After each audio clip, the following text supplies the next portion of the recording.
પધરાયેલા સર્વે સંતો ભક્તોની જય, એમના કુટુંબ પરિવારની પણ જય. ખરેખર આજે જે પ્રસંગે આપણે મળ્યા છીએ એ નવનીતરામ સાહેબની નિર્વાણ તિથિ ચોથી એ નિમિત્તે મળ્યા છીએ. તો સંત મહાપુરુષો જેને કહીએ એવા એક મહાપુરુષમાં નવનીતરામ હતા, જેનામાં કે જનની જણ તો ભગત કા દાતા કા સુર નહીં તો રહેજે વાંજની વધ ગુમાવીશ નૂર. આ ત્રણેય વસ્તુ ભક્તિ, સુરવીરતા અને દાતારી ત્રણેયનો સમન્વય નવનીતરામ સાહેબમાં હતો. અને ખરેખર એ ભાગ્ય તું જ આપણે મળ્યા છીએ. બધા સંતોનો ટંકાર છે કે મનુષ્ય દેહ દુર્લભે મિલે ના દૂજી બાર, પક્કા ભલજો ગીર પડે તો બહોરે લાગે ની ધાર. માનવ જેવો જન્મ 84 લાખના ફેરા પછી સંતો 84 બતાવે કે 84 લાખના ફેરા પછી માણસના મનુષ્યનો જન્મ આપણને મળ્યો. તો મનુષ્ય જન્મનો હેતુ શું? મનુષ્ય જન્મનો હેતુ ઈશ્વર દર્શન, કે પરમાનંદની પ્રાપ્તિ અને અત્યંત દુઃખોની નિવૃત્તિ. કારણ કે 84 અત્યંત દુઃખો છે. મનુષ્ય જન્મ એ પરમાનંદનો એક જન્મ છે. પરમાનંદ મળી જાય તો ઓળખવા માટે આ દુનિયા ઘણી બધી મહેનત કરે છે, પણ આ વસ્તુ આવા મહાપુરુષોના હાથમાં આવી છે. મહાપુરુષો આપણને ઈશારો કરે છે કે આત્મ પદતે જોયું નહીં, શરીર જોયું વારંવાર. આત્મ પદતે જોયું નહીં, શરીર જોયું વારંવાર. તેના નારકીમાં પુકારે વેદ ચાર વેદ જે પુકાર પાડે છે કે તું શરીર જોયા બધા પણ આત્મપદ જોયું નહીં. અને અહીંયા મહાપુરુષો ઘણા ચોખ્ખો શબ્દ કહી ગયા છે કે દેવ વિના પ્રભુ ક્યાંથી આવ્યો. સંતો વિચારી જુઓ, આ દેવ વિના પ્રભુ ક્યાંથી આવ્યો? કે દેવકીના પેટ કૃષ્ણ જન્માયો, જશોદાએ હારડા ગાયા. તમે કહો છો પ્રભુ નિરાકાર સદ વજ્ર સ્તંભ, ગોપીની સાથ રાસ કોણે રચાયા? તો આગે આગે પ્રભુ મિલતા હતા, હમણાં કોણે પીવડાવ્યા? આ તો શાસ્ત્રો ખોટા, સંતો ખોટા, કહેનારા ખોટા. આ ગપનો ઘોડો કોણે ચલાવ્યો? મહાપુરુષો કહે છે કે દેહમાં પ્રભુ છે, પ્રભુમાં દેહ છે. અરજ પણ દર્શાયો દાસ મીઠો કે આ ફેરો કોક સમજુ ને ફાયો. સીધી વાત છે, મહાપુરુષોનું દર્શનની વાત છે. એટલે તો મહાપુરુષે કીધું કે ઘર બારે ઘર ઉગડે. ઘરના જો બાળશો ને તો ઉગરી જશો. घर बारे घर उगड़े, घर राखे घर जाए. एक चब्बा ऐसा भया बड़ा गाल को खाए.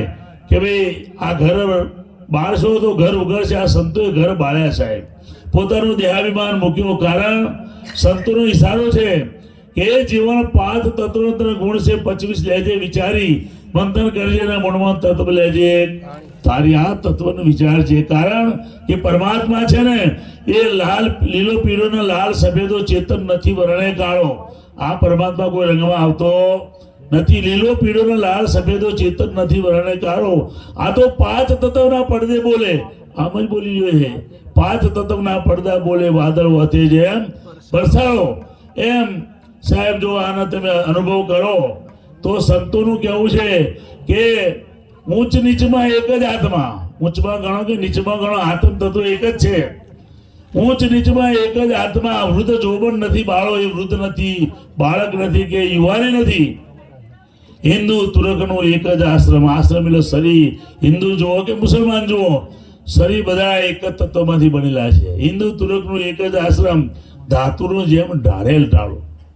દાખલા તરીકે સોની આપણે જઈએ એટલે કહીએ કે મારે 5 આની બહારની વીંટી કરવી છે, તો 5 આની બહારનું સોનું લઈ અને પછી એને ગરમ કરે. ગરમ કરીને એને વીંટીના ઢાળામાં નાખે અને પછી પાણી રેડે એટલે તરત એનો આકાર તૈયાર થઈ જાય, વીંટી વળી જાય. એટલે મહાપુરુષ કહે કે જેમ વીંટી બનાવી, હાર બનાવ્યો, બંગડી બનાવી, જે કંઈ બનાવી એ ઢાળો હતો. એમાં આત્માના ઢાળામાંથી આ બધા આત્મા બનેલા છે. મહાપુરુષો કહે કે સોનાના ઘાટ અનેક છે, વિવેકી કરજો વિચાર. સોનાના ઘાટ અનેક છે, વિવેકી કરજો વિચાર. આ ઘાટ તોડતા સોનું રહેશે સાચો સાર. આ સાર જેને શોધ્યો ગર્ભાસમાં આવે ફરી. એમ દરેક મહાપુરુષો કહે કે તમે તમારા આત્માનું ઓળખજો. કારણ એ ધાતુના ઢાળા છે. હમણાં સાહેબ આમનું બોલ્યા બાસરાવાળા સરસ મજાની વાત કરી. કારણ કે આપણે બધું ઓળખીએ પણ છે ક્યાં ત્યાં આપણે નજર કરતા નથી. કારણ કે માટીના વાસણ માટી જાણજો, બીજો નથી બન્યો બનાવ. આ તો કુંભારે કારીગરી કરી ચિત્રે અનેક ચિતાર, એવી આગળ પાછળ માટી. એટલે તો સંતોએ કીધું કે આ રોમ રોમ મેં અનંત બ્રહ્માંડા. આ તો રગે રગ મેં બોલે, એક જગ્યાએ નહીં બોલતો. રોમ રોમ મેં અનંત બ્રહ્માંડા, રગે રગ મેં નહીં બોલે. આપા ખોયા તબ આપ પાસ મારી ખબર વિના દૂર ખોળે. પણ જેને ખબર નથી એ દોડી રહ્યા છે. માટે આ પાણીમાંથી પારો બન્યો. જેમ પાણી એક ગ્લાસ લઈને તમે ફ્રીજમાં મૂકો, કલાક 2 કલાક પછી જુઓ તો બરફ થઈ જાય. એ જેટલું પાણી હતું એટલું જ બરફ બન્યો. પણ એ દર્શનમાં ફેર દો, પાણી પ્રવાહી હતું, આ ઘટ બન્યો એટલે એને બરફ કે પાણીમાંથી પારો બન્યો. પણ પારો પાણીનું રૂપ, આ બરફ છે શેનું રૂપ છે? પાણીનું. પાણીમાંથી પારો બન્યો, પારો પાણીનું રૂપ. એમ બ્રહ્માજી આ જગત દર્શે. જગત એટલે શરીર, જગત એટલે મહાપુરુષે શરીર કીધું છે. કારણ કે બ્રહ્મ એ જગત હોય, બ્રહ્મ દૂર રહે. બ્રહ્માથી આ જગત બન્યું ને, શરીર બન્યું એટલે બ્રહ્મને ભૂલી ગયા આપણે. એમ આગે એ પાણીમાંથી પારો બન્યો, પારો પાણીનો રૂપ. એમ બ્રહ્માથી આ જગત દર્શે. જગત છે બ્રહ્મ સ્વરૂપ.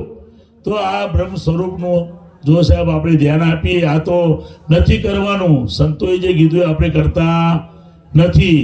સંતોએ કીધું કે જપ કર, તપ કર, કોટી તીરથ કર, કાશીએ જઈને તું કરવત દે, તો પછી તને મુવા પછી મુક્તિ નહીં મળે. તું રણકો સર્જેગા, પુતાએ નામ ભજન में नहीं निस्तारा.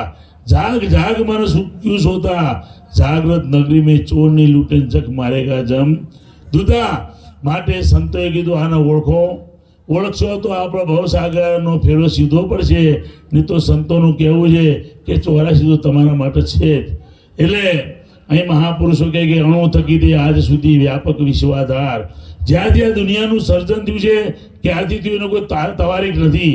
પણ જ્યાંથી થયું ત્યારથી આજ લગી, કે જ્યાં ત્યારથી આજ સુધી એ જેમનો જેમ જ છે, કોઈ ફેર પડ્યો નથી.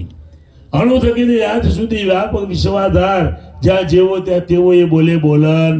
જે સ્વરૂપે જે બોલન આનું સ્વરૂપ છે. કે જળ તરંગ નહીં જુજવા, આટકમાં જેમ હાર. જળનો તરંગમાં કોઈ અંતર નથી, દાગીનામાં સોનામાં કોઈ અંતર નથી. પણ આપણે શું કરીએ છીએ કે દાગીનામાં હોનું જોવા જઈએ, જ્યારે સોની છે સીધો સોનામાં દાગીનો જોવે છે. એટલે કે જળ તરંગ નહીં જુજવા, આટકમાં જેમ હાર. એમ તુમાં હરિને હરિમાં તું, એમ નિગમ કહી નિર્ધાર.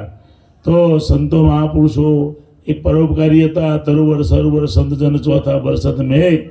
એ પરમાર્થને કારણે ચારે દરિયા એ આ સંતો આવ્યા છે. એ સંતમાં આપણે સદગુરુ પદ મળી જાય, મહાપુરુષ મળી જાય, તો આ માનવ જીવનનો ફેરો આપણો સફળ થાય. બોલો સદગુરુ દેવની જય. મોતીરામ કાયમ કેશવ ભગવાન કી જય. સરસ.